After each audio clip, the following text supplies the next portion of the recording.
All right, so our client has a 14 Challenger. He's looking for more power. I have the perfect solution. Whipple Supercharger, Kooks headers. Car only makes 375 flywheel horsepower with the 5.7 from the factory. We added a ton. We're gonna do a dyno pull. Let's go check it out. Hey,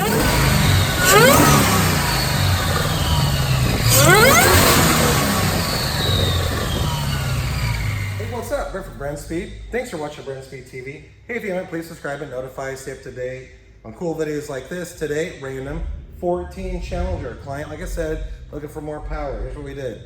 Whipple Stage 2 Supercharger kit. Have Doug with me today. Doug, take a quick look at this. We also installed a set of Kooks headers. We're looking to add a couple more 100 flywheel horsepower to this car. Factory rated about 375.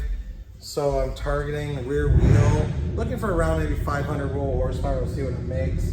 But it's gonna be a very sick setup. The reason I like the Whipple is the instant torque you get when you go wide open throttle. So George is with me as well. He's gonna make the dyno pull. We're gonna see what it makes. Let's check it out.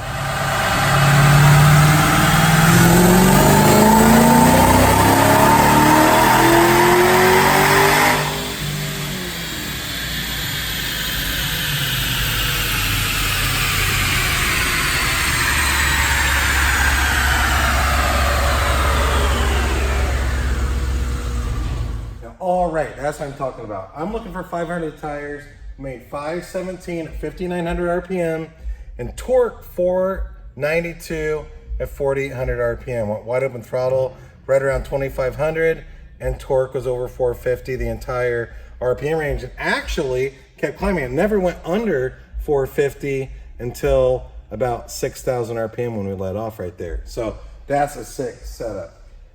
If you like the way this car sounds, it also has MagnaFlow exhaust on it. I'll put a link in the description so you can see exactly which MagnaFlow is on this car right here. But sweet setup. That I drove the car before, you know, so I'm driving it. These cars to me feel kind of heavy. It felt okay, but with the setup, with the Whipple, the car feels awesome. So if you have questions or comment, happy to answer. And don't forget, you can email quote@brenspeed.com to find out what this costs to get installed on your Challenger. Check out other videos. Thanks for watching.